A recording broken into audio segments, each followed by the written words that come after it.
or many of these, this is exactly equivalent to a AND gate with each input inverted. So if you have A, B, C, and you just invert each input to the AND gate, those two are equivalent. So, for example, if you want to replace a NOR gate with NAND gates, you can build inverters for NAND gates, have through one big NAND gate, and then invert the output of the NAND gate to get you that equivalent circuit built with NOR gates. Likewise, if we have a multi-input NAND gate, as shown in the second one here, you can just replace it with a multiple input OR gate with each input inverted. So this is De Morgan's theorem. There's a few more rules, the simplification rule, and these are derived from some of the earlier theorems. So I won't go over them in too much detail, but there's a number of these you'll find if you look at different resources. They list other ones too. Most of these are from the Cosmos CDA, so if you go there, they have the same table. And simplification rules are just general theorems that you can use if you see specific forms when we're going through. So if you want to prove some of these rules, I'll prove sort of this one here. For example, one way to do it, there's two ways. The first is perfect induction. So perfect induction is a very straightforward way to do it where you don't really know the underlying theory, but you can prove for absolute certainty that it's true. And you can do this in Boolean algebra because we can't apply every possible input. It's a normal mathematical function. You can't just put in a bunch of numbers that never apply them close enough. Because there could be other cases where it doesn't work. But here we have a finite number of input possibilities. For two input, you have these four input possibilities, for example. So if I have this that I'm saying, say, this is true, proven by perfect induction, we just write out each middle. So the complement of D is 1, 0, 1, 0. Now if we OR A and D complement, so OR these two, to get that. So A and D complement, so we just write down 1, 0, 1, 1, and then the final output is just the AND of this and D. So the AND here will be 0, 0, 1, 1. Yeah, where did I make a mistake somewhere? Okay, yeah, so we're getting so, and this is the same as the AND gate that we would expect, so the two symbol AND gate 0, 0, 1. So that's for perfect induction. You go through any of the other theorems if you really want to determine that way. A sort of better example of how we can do it is you can actually derive the identities using other theorems. So here's an example, A plus A OR with A and B is equal to A, which I believe is one of the simplification theorems here. So the first thing we do is, and there's multiple ways to solve this, I'll show you two of them, there's probably others depending what order you apply theorems in. The first thing we'll use is identity 15, the distributive function, and we'll distribute A, and get A OR with A, and with A or B. Next we'll use identity 3, that says A plus A, this point here, is the same thing as A. This was with 15. So we'll say A or A plus B. Now this is due to identity 3. Next, we'll use identity 14. Yes, sorry, just a second. So we'll use identity 14 again distributive rule, because it's time for on the AND instead of the OR. So this gives us A and A plus A and B. So as you can see, we're just slowly been rewriting it in different formats. Now if we look at 6 and 7, we say A and A is A, and then we'll use that. So going in A is equal to A and 1. So we'll have A and 1 is the same thing as A plus B, or A and 1 OR with A and B. Finally, we can use 14 again, so in reverse here, and what we end up with is A and 1 plus B. So here, I've gone from this distributed form to the condensed form. So I now have this more condensed form here. And we also know that 1 plus D, according to rule 2, is the same thing as just 1. So then we have A and 1, so it's using 2. Finally, using rule 6, A and 1 is just equal to A. And thus, so A and 1 is equal to A. And that's how to derive, for example, that specific identity starting from what does A or A and D equal, again, there's shortcuts to do it, other ways to do it if you apply identities in different orders, so that's not necessarily the only way to prove it. And that's certain. So we can also use it, and this is where we become interested to it, is to simplify circuits. So to begin with, we have this circuit example that I've written down. So the first thing to do is translate this into the Boolean algebra form. So we have input A here, input B here, A here again, B here again. This input will become A complement. So then we can say there's a literal here that's A OR with B, and then the whole thing is the inverse taken because this is an AND gate. Here, again, remember it's NOR. We can say A complement OR with B, and then the complement of the whole thing is taken. And then finally we have a OR gate at the output, so the final output F, we can say F is equal A and B, OR with A complement OR with B, the whole complement. So that's basically how we check it. We now have this written out in Boolean algebra. So one way you can do it is you write a truth table for only circuits, try to figure out the simplified version. It'll work for very basic examples, it might work for this, but in general it's going to be a lot of work. So instead, we'll use those Boolean identities to actually simplify the whole circuit and then synthesize it again. So, let's take an example. So the function I have written with F equals A and B, or with A complement and D and the whole thing complemented. So for example, I'll use some of the basic operations. So using 1920, so I'm going to be using de Morgan's here. Remember, if I have this NAND, I can replace this with A plus B, and both of them are complemented. So that's one application of de Morgan's. And I'm also going to apply it to this one here. So the only thing I remember is none of the input is complement for the second application of it. So again, if I have A plus B, that's the same thing as A and B. So that's de Morgan's here. So here when you apply it, because we already have one of the inputs complemented, all we'll get is A and D complement instead. And again, there's still the or in the middle, brackets. So it's using 1920. So when I have that reference to 1920, it's just being on your sheet. Remember there's one error that wants to fix. Using 1920. So the next step is we can use the distributive principle, which is 14. So any complements?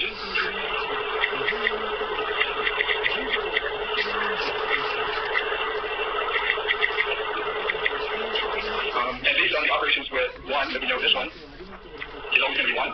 So A complement plus 1. And what's that number? 2. And again, we have another operation with 0 and 1 here, so we say A complement ended with. So finally we have A complement or B complement. And this is the final application of de Morgan's theorem, just to give us the results. And this is just the other. Remember, we have A plus B is equivalent to NAND. So what this is saying is that the final function of that little circuit is actually just equivalent to a single NAND gate. Oh, sorry, NAND. What I said when I wrote this is not green. So it's equivalent to a single NAND gate. So that whole schematic is just reduced to that. So that's how we're using this type of step-by-step approach. So we can use it, as you can see, to just simplify entire circuits. So I think that's actually all I'm going to cover today, not go through too much. I'll let people copy that down and do a quick review. Remember to change on your sheet, and I'll change it online too. One of the identities we had wrong. Yeah, is it? Yeah. Okay. Okay, I'll work it, yeah. So just a slide. Yeah, so quick review. Boolean algebra is just where we have true and false for each operation. We'll also use 1 and 0. 0 represents false, 1 represents true. So that's where we have these Boolean variables. We'll also use ADC to mean anything. There's a number of basic Boolean identities we use. And again, if you look in different locations, there's different lists of them. So when I reference the number 20, it's only relative to the sheet. There's no universal number 20 is always there. But the names of them are the same, de Morgan's and all that stuff.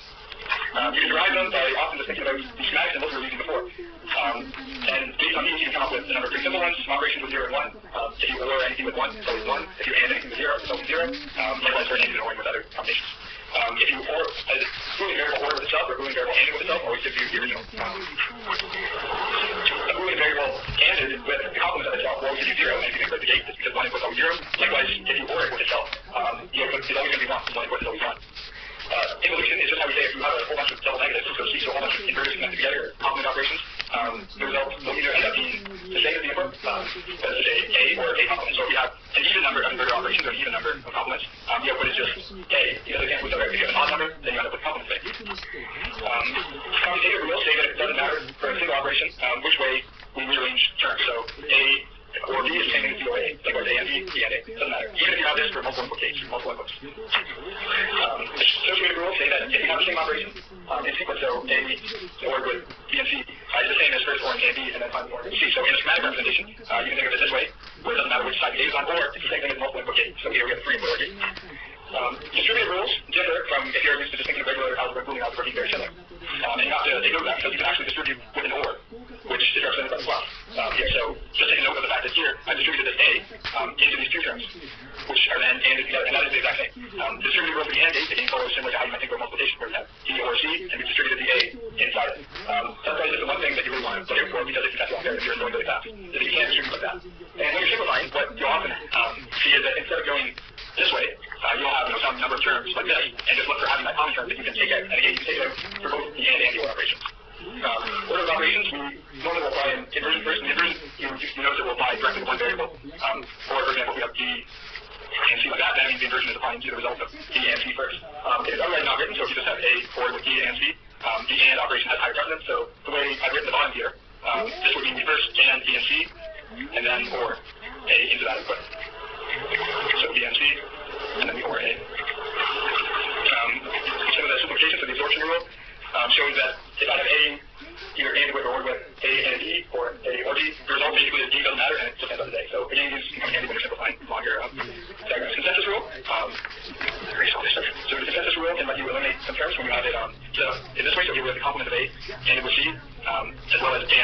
So basically what you're looking for in the consensus rule is this where A is involved in, the problem with A is involved in one term, D is involved in another term, and A and B are standard together. And if you see that, then you can reduce it to this one. De Morgan's theorem will be one of the most important, and you effectively should know it because it should be used well enough. And it's to say that if we have a number of OR operations, and the complements of them, we can then replace that with an AND operation, where each individual input is complemented.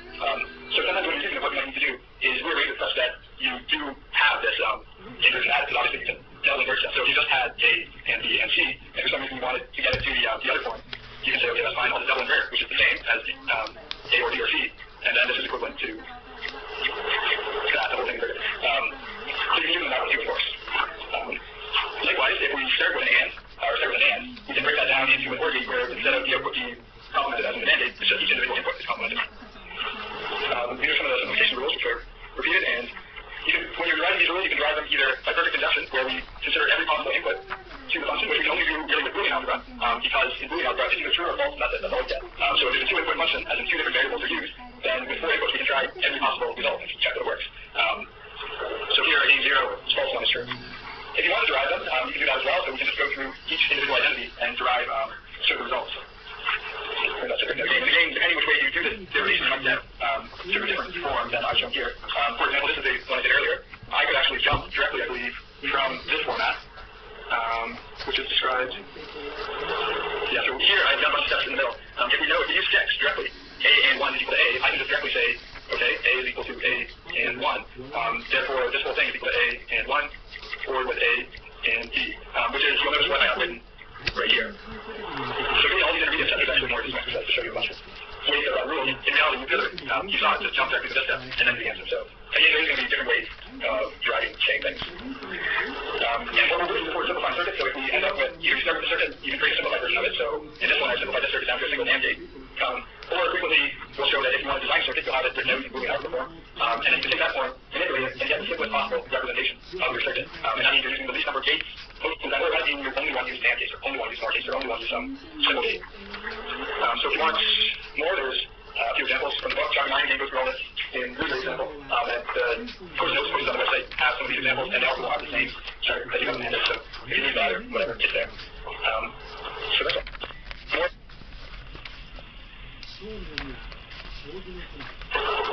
Okay, so Boolean algebra is, as I said before, basically how we simplify Boolean equations. Where Boolean equations use Boolean variables, Boolean everything. And these are variables that either have the value of true or false, or we'll call 0 or 1, 0 being false, 1 being true. A lot of these come out sort of logically thinking from what we already know about gates. So for example, starting with very simple things, if you got an OR gate, you can imagine that if you add or 0 with any input, the output will just be the same. Likewise, if you have an OR gate and one of the inputs is always 1, the output will always be 1, regardless of what this A is. And in a similar way, we go through some of the larger rules. So other rules involve the fact that if we have the same input to both legs of the gate, the output will just follow this input. Again, logically makes sense when you follow it through. Complementary rules define what happens when the inputs are complementary of each other, so one input is the inverse of the other. And again, we go through and build up some of the bigger rules of Boolean algebra, and we'll go through all of them, because we've done that already. One of the important ones to remember is De Morgan's law, or De Morgan's theorem. So this is how we convert from using OR gates, NOR gates to NAND gates, vice versa. We'll walk through these rules. There's two basic ways to do it. The first is what we call perfect induction, which we can only do with Boolean. In perfect induction, we have an example written out, and we just go through every possibility to the input here. So in this example, we have possibilities 0, 0, 0, 1, 1, 0, 1, 1. So that's the binary truth table. And we can simply go through and write what the result will be for this side of the equation and compare it with the other side. Again, because this is all Boolean, we can try every single possible input. So for example, here we know what the AND gate should look like. And if we follow this through, like I did before, you'll see that this here results in the same answer as the AND gate. You can also, of course, derive the identities. And here, what we're doing is using some of the earlier laws to build up the later laws. So I don't think we need to go through that whole example again. But we'll go through different examples in these slides later. And where we really like to use it is to actually simplify circuits. So if we're doing a circuit, we have a circuit we know that forms some function, we can reduce it to use less gates. So in this example, you can take inputs A and B here, NAND gate, NOR gate, inverter, and an OR gate. So what we can do is actually go through and first derive what the equation would be, and then simplify that equation. So we went through this example before. Maybe I'll just go through it again quickly. So say we had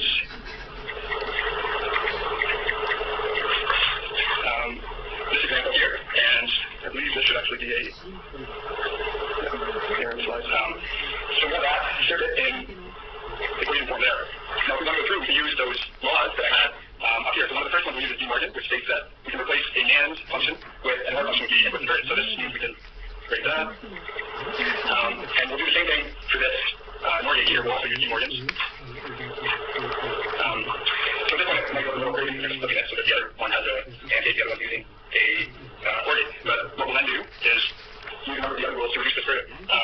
you have A, you can replace just this B with 1 plus B. Again, you know, or 1 plus or 1 and B.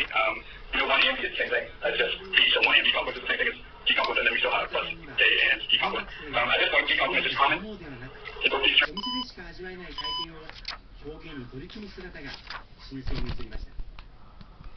2, whatever value you want. And in theory, it can take an infinite number, depending on how many decimal places you take it to. Digital just means it's a discrete value. So in this waveform, in time, we're saying that what we consider value is only of several possibilities. So here I have like 3 possibilities. So there it could be 0. It could be just positive voltage here, or it could be just negative voltage here, but it's never in between this state. Doesn't exist for claims that we're saying. There's only those possibilities. And where digital comes there is literally digits being figures. If you're counting with your fingers, you only have 10. So we have 10 figures, only 10 possible units that you can count how you refer to. You're 0 or 1. So no use math really. So digital is very old. It's like, so I'll give an example of digital. It's either on this side or on that side. The between states mean nothing. Same with Braille, it's effectively a digital system. There's only certain values you can take. So a subset of digital is what we call binary. So binary is only 2 states. So the 2 states we use will either be, there'll be different names for it. So if we imagine a switch with a light bulb, the switch is either off or it's on. That's it. So we can go off there, on there. Other names we'll give it. We might call low or false when we're dealing more with Boolean algebra. False and true, 0 and 1. So 0 means it's off state, 1 means on. And low and high are other names we'll give it. But at the end of the day, it's all the same stuff. All these for effectively the same thing as these 4. One thing that I should be able to read into this is how you deal with binary waveforms in time. So you're probably used to see a sine wave moving in time.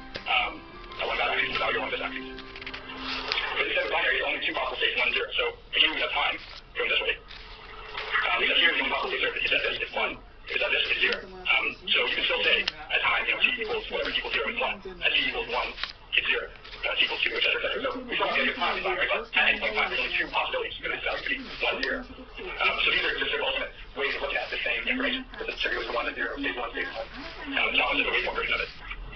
So what we'll need to think about then is how we use binary and why we care about binary. And the reason we care about binary is because we can manipulate it easily with something called gates. And gates, as we have here, are basically just this magic hat. And you put in something and you get out something else. In this case, we put in binary data. So we put in a lot of pi, we're going to say. You can just arbitrarily give it, and you put in something else, say 0, and you get some output. And you put in different values, you get different output.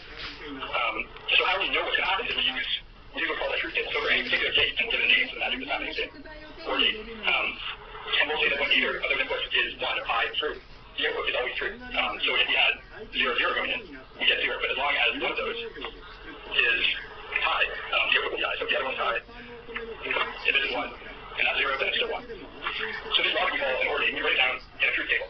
So here we just say for each input, every possibility, we give what the output is. So if the input 0, 0, the output is 0. If one of the inputs is 1 or both of them, the output is always 1 in this case. So the name we give that is or, because it's 1 or the other is 1, the output is 1. And you can think of that, if you're building a circuit physically, it might look something like this. So we have 2 switches. If one of those switches is closed, power will flow and light up the bulb. So that's basically how you build an OR gate. So when I show a representation of it, I'm going to be showing 4 things really now. We'll have a symbol here. And this is on schematics how we're going to show what an OR gate looks like. So we have 2 inputs to it, A and B, and again, this is what we were showing here. I call this one A and this one B. 2 inputs and 1 output. So in time, we have 0, 0, and 0. And this is shown on the waveform at this point. So we have 0, 0, and the output is 0. So that's here. Again, the next point, 0, 1. 1 and 0 is shown at this point in time. So we have 0 there, there's 1, and the output's 1. And you can read through that. You know, your input's 1, this 1, 0, and the output's 1. And that's that one in it. So if you're going to go, you'll sort of see all these representations. You'll see the waveform style, you'll see the truth table. So it's good to be familiar with all of them. And this final piece of information is the equation for it. So here, the core symbol is actually the core. So in this class, for the most part, we're going to be dealing with what's called Boolean algebra. And Boolean algebra is just the way, another way to write down all the same information. So you relate to the symbol that says it's an OR gate, and A is 1, B is 1, the other one. This way it's saying when A or B is true, the output is true. So the OR gate is one of several sort of basic entities we have. The next one is the AND gate. And the AND gate output is high only when A and B are 1. So again, you have the same single waveform as before, except for the output. The only state where the output is 1, I should say, is the final entry here. So the output 1 only when both inputs are 1. So using Boolean algebra, you have the output Y is A and B, and Y is true only if A and B are both true. So that's another basic gate. So the final one of the 3 very basic gates we'll talk about is the NOT gate. In the NOT gate, the output is simply the inverse of the input. So the input 0, the output goes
iterate this. You can do a 1, 1, 0, 2 up with 1. And then you can just go through for each other options. So let's erase all this.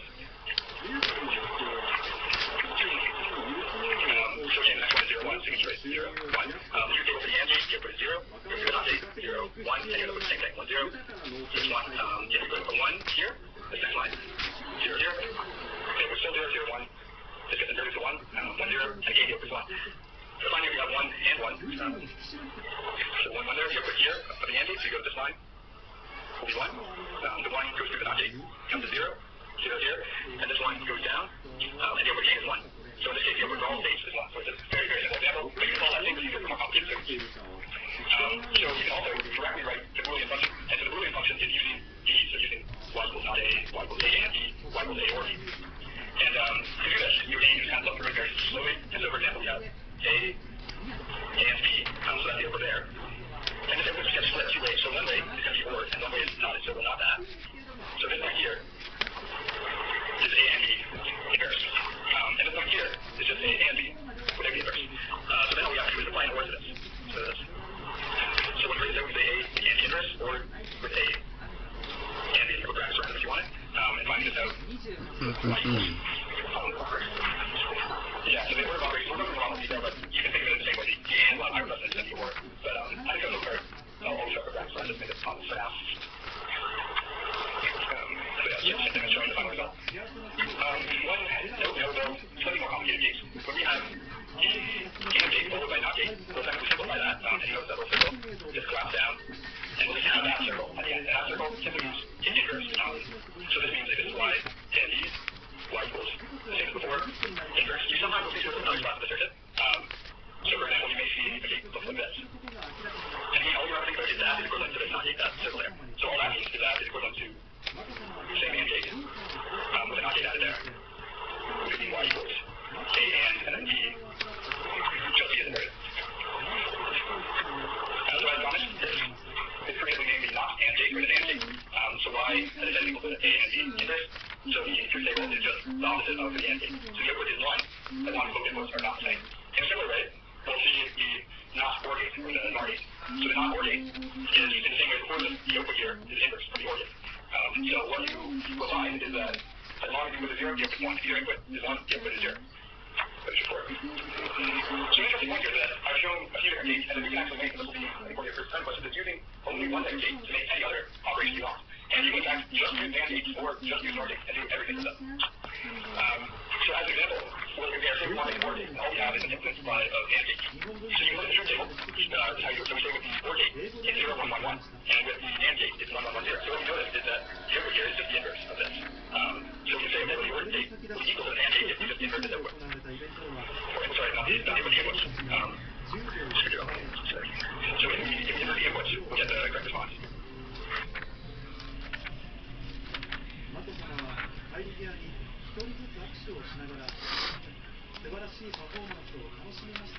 Are the key for us to how to understand numbers, how to use numbers, and we'll use this quite a bit for this course, where we'll especially run into a few different numbers. So one, the two ones we probably know about, yes, everything's decimal, so that's just what we'll use that data for the intent, etc. Binary is just using, as I said before, ones and zeros. So we represent the same information, so you can write numbers in different ways. So using decimal, for example, we would write number 3, and this is equivalent in binary, for example, to 1, 1. And why this comes about is that the decimal number system, decimal means there's 10 values for each unit. So if you write the number 197, for example, each of these places represents something. So this represents 7, and you can only go to 9, and then you're right, there's no value for what 10 is. In decimal, there's only 2 options. Like in binary, there's only 2 options, 1 or 0. So when we have 3, we can't write it on the 3 because it just doesn't exist in the binary world. They've never heard of it. So if you want to get rid of it, you're just using 0 and 1. So I'm just going to jump right into a example version because I think it's some of the easiest way to see how this works. So in decimal,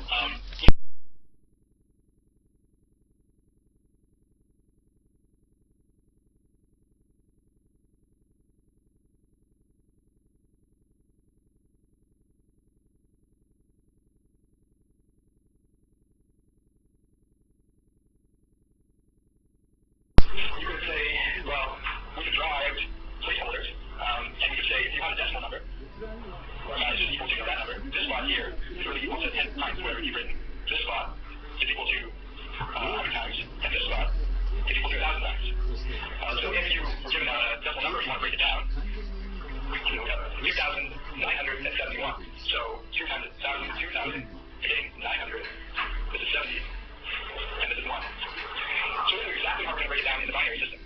15 times 1 times 10 times 100 times 1,000, because this is decimal. And where these actually come from is times 1 is 10 to the power 0.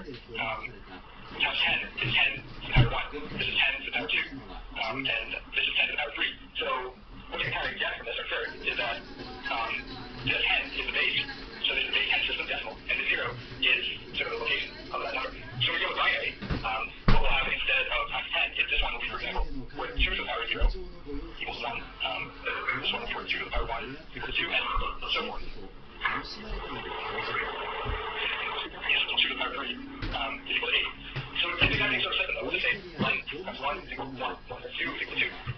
So, just use the example, I have this number, and I know it's a binary number, and I want to convert it to decimal. I can say each one of those digits has this value. So, each one of these digits has a certain value here. So, for the first digit, we'll just say, okay, 1 times 1 equals 1. So, 1 times 1 equals over there. For the second digit, we have a 1 in each. So, that's 2 and 1 is 2. So, we just use the digits, use the associated cross, which has a certain value. We can say 1 equals 1.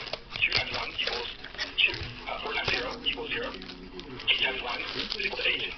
16 times 0 is equal to 0. So very advanced multiplication you have to do here. So really you just look at it and say, right, 128. The decimal number is just the decimal number. So when we had decimal, let's go back. This value, this 2,971, is just equal to all of these added together. In exactly the same way, the binary number is just the addition of all the individual values. So let's go ahead here. We can see this number is corresponding to 235 in decimal. So it makes sense. So as an example, I don't have any notes. I'll just say, well, two examples. We can go through a bunch of examples. So converting the other way around is maybe a little trickier, but there's sort of some easier ways to do it. So the way I recommend, there's a way given in the notes, which is not the name that you're doing division. So, but it would also recommend doing is that when you have this, ignore this, and say you have some number you want to convert into decimal. And it says here I was using 216. So if you have the number 216 you're given and you want the decimal version of it, the easiest way to go over that is to split it down. So you say 216 doesn't fit within 128. And so I'll say, for example, in this here, it does. So you put 1, the exact same. So 216 minus 128 is equal to 88. So you put 1 here, and you'll say 216 minus 128 is equal to 88. And then you'll say, is 88 greater than 64? And that's what yes, it is. So we'll put 1 in this position. And then we'll 88 minus 64. One decimal. So, and you keep doing that. And you keep going through to get each possible position. So eventually what we'll do is that when you do this subtraction, you won't, you'll see some number here, which means you get there in that position. So if you go back, I'll tell you before. So you do this 24, and so there's 1 in that position. So now we have 20, sorry. So now we have 24, so now we say how do we get 24 binary? So this is just where the value of the digit is 2. So 24, if we were to subtract 25 minus 32, it's given a negative, so we can't have that equal to 0 in this position. So then you go to the next position and say 24 minus 16. And that will give you something that's greater than 0, 0 is equal to 1. So now we find the value of binary. So basically how you check this is you can do the reverse. So if you want to check, you can say 8 plus 16 plus 64 plus 128, and that will give you result in 216. The reverse calculation, once you do it a few times, it's a little difficult to work with. Not that difficult, really. So maybe I'll go through a few examples.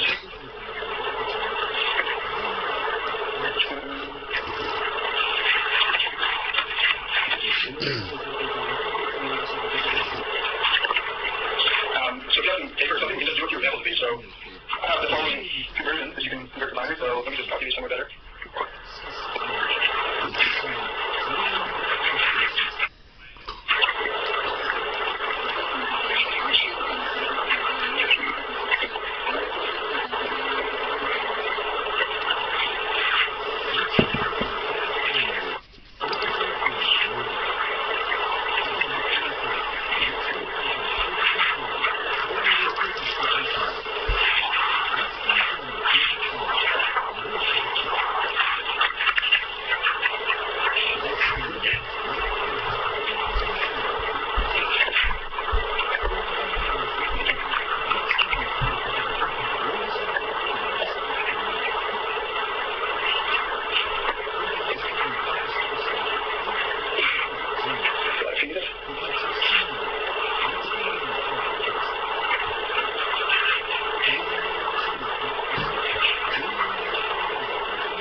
So for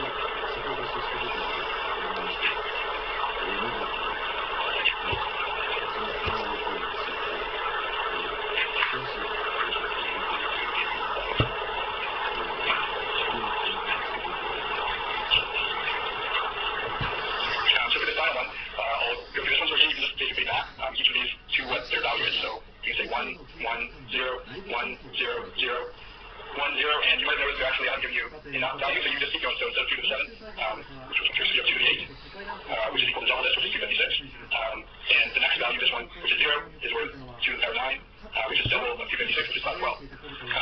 So the answer for this one then just becomes 256 plus 64, because that's the 1, plus 8, plus 2, plus 1, and you just use. What is this one? So we just check all the second answer right here. Yep, 231, so. If you give me you don't know trouble at all with that ready assignment. So, then the next thing is likewise to convert from decimal to binary. I'm going to go through these in a little more detail first because I didn't send in the lecture. So I'll start with the easy one, or I'll start with the bigger one. Say to use 345 and convert from decimal to binary.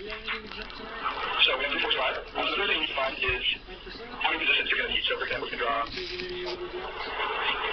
bunch of them. So as before, we have this position worth 2 to the 0, which is 1, 2 to the 1, 2, 2 to the 2, 4, and it just keeps doubling. So you can simply write down the double version.